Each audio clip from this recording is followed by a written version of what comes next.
की 2 जून पासून महाराष्ट्रामध्ये जे मृगछाया देणारे काळेभोर ढग आहेत, काही ठिकाणी 1 तारखेला 1 जून पासून तर काही ठिकाणी 2 जून पासून महाराष्ट्रभर वाहणार आहे।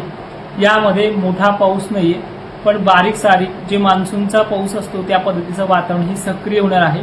6 जून पासून मान्सूनच्या पावसाला सुरुवात होईल। महाराष्ट्रामध्ये मान्सून हा 6 ते 7 जूनला आगमन करेल, 1-2 दिवसाचा फरक पडेल। सर्वात महत्त्वाचं सुद्धा 25 तारखेला मगाशी मी एक पोस्ट दिली आज की भोकरदन, जाफराबाद, देऊळगाव राजामध्ये, मेहकरमध्ये मोजक्या ठिकाणी, रिसोड या भागात सुद्धा तुरळक ठिकाणी हलक्या मध्यम पावसाचे सटकारे सक्रिय होऊ शकतात। आणि विशेष विनंती अशी आहे की जे काही छत्रपती संभाजीनगरच्या पश्चिम भागामध्ये, मालेगाव, नांदगावच्या दक्षिण भागामध्ये, शिर्डीमध्ये या ठिकाणी जे काही स्थानिक वातावरणाचा पाऊस 3-4 दिवसापासून ऍक्टिव्ह आहे तो उद्या 25 तारखेला सुद्धा आहे। सोलापूर, सांगली यापासून धाराशिव जिल्ह्यातल्या कळंब, बार्शी परिसरामध्ये, केज वगैरे भागातला 26-27 तारखेला मेला हा वातावरण सक्रिय होऊ शकतं। त्याचबरोबर या वातावरणामध्ये मराठवाड्याचा मोजका जरी स्वरूप असला किंवा हे जे वातावरण तुरळक ठिकाणी जे पडणार आहे ही ऍक्टिव्हिटी अजून 27 पर्यंत कायम आहे। 28, 29 किंवा 30 तारखेपर्यंत मान्सून पूर्व पावसाच्या अगोदर ज्या ज्या काही घटना झाल्यात यामुळे वारे मात्र जोराने वाहणार आहेत, कारण की अरबी समुद्राचाही अनेक भाग या तारखेपर्यंत मान्सून व्यापणार आहे। केरळ देखील व्यापून पुढे तो कर्नाटक, अरबी समुद्राचा अनेक भाग तो व्यापणार आहे। ठीक आहे, थोडक्यामध्ये सांगण्याचा प्रयत्न करतोय की उद्या जाफराबाद, भोकरदन, कन्नड, सिल्लोडच्या तुरळक ठिकाणी, तुरळक म्हणजे नकळत हा पाऊस आहे, 1-2 ठिकाणी ही फटकारे पाहायला मिळतील। त्यानंतर भोकरदनला, जाफराबादला थोड्याफार प्रमाणात सरी मात्र कोसळायला दुपारनंतर किंवा संध्याकाळचा वेळ घेईल। बाकी जे सांगितलं तुम्हाला दक्षिण महाराष्ट्र वगैरे हे असंच चालू राहणार आहे 31 तारखेपर्यंत। आणि त्यानंतर 1-2 जूनला हे अवकाळी सत्र, मेघगर्जना, वादळी वारे हे बंद होऊन मोसमी वारे, ज्यामध्ये थंडावा, आर्द्रता आणि काळ्याभोर ढगांचं आगमन करणारी जी पद्धत आहे ती ऍक्टिव्ह होऊन जाईल आणि मान्सून 6 तारखेपासून सुरुवात करेल। पण 6 ते 12-13 पर्यंत जे काही पाऊस पडेल, ज्या ज्या ठिकाणी जवळपास 60%, 40% ही व्याप्ती आहे, जी आतापर्यंत 65% राहिलेली आहे, ही मान्सूनच्या पावसाची 60% व्याप्ती वाढवायला सुरुवात होईल। आणि जमिनीची जी काही भाप आहे खडकापर्यंत पोहोचलेली ती भाप जिरवायला आपल्याला 1-7-8 दिवसाचा वेळ द्यावा लागेल। ज्यांना वेळ द्यायचा त्यांनी द्या, बाकीच्यांनी वेळ देऊ नका। परत म्हणतात पेरणी तुमच्यामुळे थांबवल्यात, हे ऐकायला मला जमणार नाहीये। त्यानंतर 15-16 तारखेपासून जे स्टार्टअप होते पेरण्याचं ते खूप चांगल्या पद्धतीच्या मान्सूनच्या आगमनाचं आहे। तिथून पुढे मान्सून सुरुवात करेल, 7-8 दिवस एकसारखा पडेल, पुरा 2-4 दिवस गॅप घेईल। काही ठिकाणी वाऱ्यामुळे पश्चिम महाराष्ट्र, खानदेशमुळे थोडी पेरणी लांबेल, पण 15-16 पासून मराठवाडा, विदर्भाची पेरणी 25 पर्यंत आटोपती होईल। त्यानंतर जी काही थोडीफार खानदेश वगैरे भागाची, पश्चिम महाराष्ट्र किंवा पूर्व विदर्भाची राहिली ती 28 पर्यंत आटोपती होईल। पण स्टार्टअप मात्र 15-16 पासून बऱ्यापैकी होईल अशी शक्यता आहे। 15-16 ऐवजी तो 12-13 जूनला सुद्धा आगमन करू शकतो फास्ट प्रमाणे, कारण की मान्सूनचा पाऊस 2 दिवसाचा डिफरंट वेळ घेऊ शकतो। एकंदरीत सर्व जिल्ह्यांमध्ये, महाराष्ट्रातील सर्व जिल्ह्यांमध्ये ढगांची गर्दी आजच्या सारखी उद्या सुद्धा वाढणार आहे। भोकरदन, जाफराबाद, देऊळगाव राजा, लोणार परिसर, छत्रपती संभाजीनगरच्या सिल्लोड, कन्नड भागात सुद्धा जसं महाराष्ट्राच्या काही भागांमध्ये धारा उतरताना आपण पाहतो आहे, कुठे मोठे पावसाचे व्हिडिओ पाहतो आहे, अशा पद्धतीचाच पण मोजक्या ठिकाणी, सर्वत्र व्याप्ती नाहीये, तुरळक भागाला का होईना सटकारे बिटकारे उद्या 25 तारखेला दुपारनंतर तर काही ठिकाणी संध्याकाळपर्यंत सुरू होऊ शकतात। असं वातावरण उद्याचं उष्ण असणार आहे आणि त्या पद्धतीचे ढग सुद्धा उद्या 2 ते 3च्या सुमारास दाटून होतील। ढगांची गर्दी सकाळी सुद्धा काही भागांना वाढणार आहे।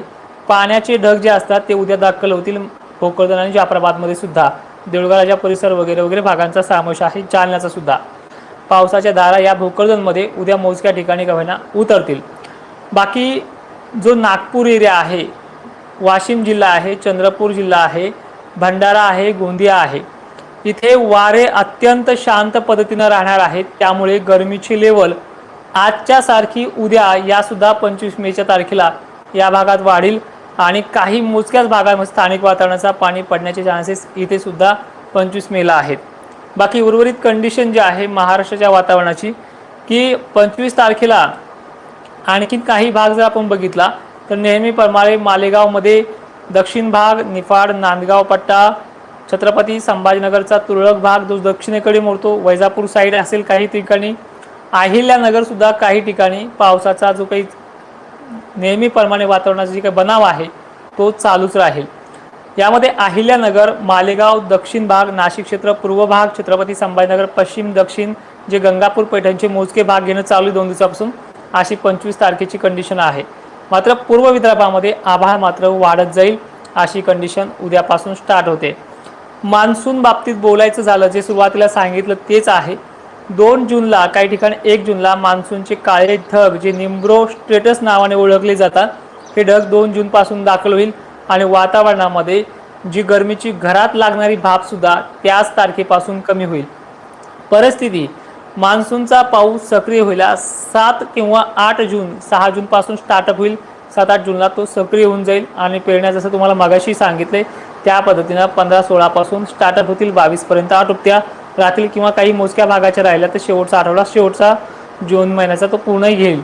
अशी परिस्थिती खानदेश, पश्चिम महाराष्ट्र आणि मध्य विदर्भातल्या काही भागाची असेल।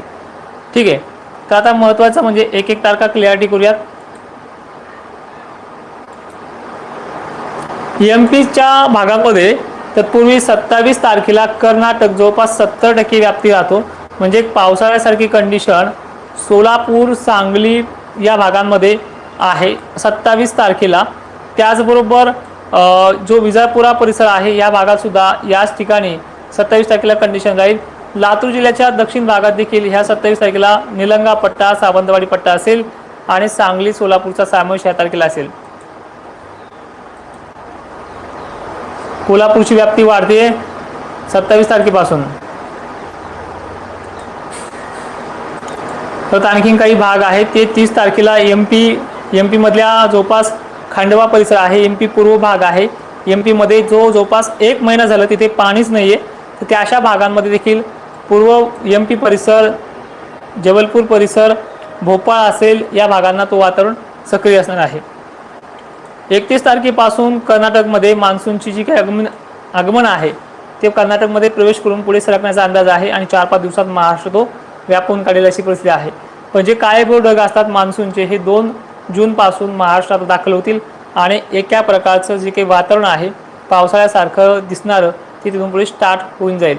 आता काही कमेंट्स आहेत त्या कमेंटलाही उत्तर देऊयात। उद्याच्या ज्या बाबतीत सांगितलंय की भोकरदन, जाफराबाद, देऊळगाव राजामध्ये तुरळक ठिकाणी का होईना सक्रिय होणार आहे, सर्वदूर व्याप्ती नाही, पाऊस फायदेशीर नाही, कारण की हे चटकारे बिटकारे आहेत जे मोजक्या ठिकाणी पडणाऱ्या कंडिशन आहेत ज्या आत्तापर्यंत या भागामध्ये सक्रिय नव्हत्या, उद्या 25 पासून ह्या स्टार्टअप होतील।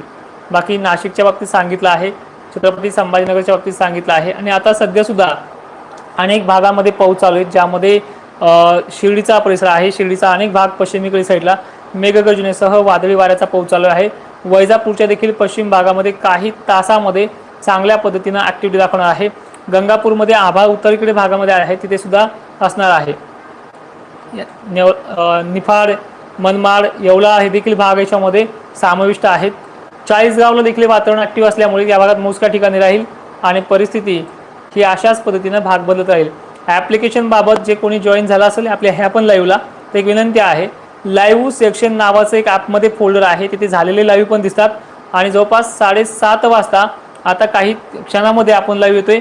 आता वाजलेत बघा 7 वाजत आले, जवळपास अर्धा घंट्यामध्ये आपण लाईव्ह होतोय।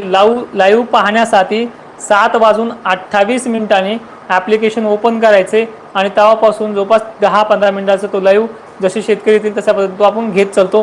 पुढे चालून पावसाळ्यामध्ये अनेक शेतकरी जॉईन झाले तर आपण तो 15-20 मिनिटं, अर्धा घंटा, 1 घंटा सुद्धा घेत राहणार आहोत आणि तिथेच दुर्ळ पेरणीच्या तारखा देखील आपण शेतकऱ्यांना देत राहणार आहोत। नवीन शेतकरी आता पेमेंट भरू नका, जॉईन होऊ नका, जेवढे भरलेत त्यांचं बाद झालंय, बाकी मला आवश्यकता नाहीये। लातूरच्याही काही भागामध्ये जसं की आपण बघतोय लोहारा खुर्दची साईड आहे या भागात, उमरगा परिसरामध्ये देखील वातावरण सक्रिय झालेले आहे। मी काही कमेंट घेईल त्या शेतकऱ्यांच्या।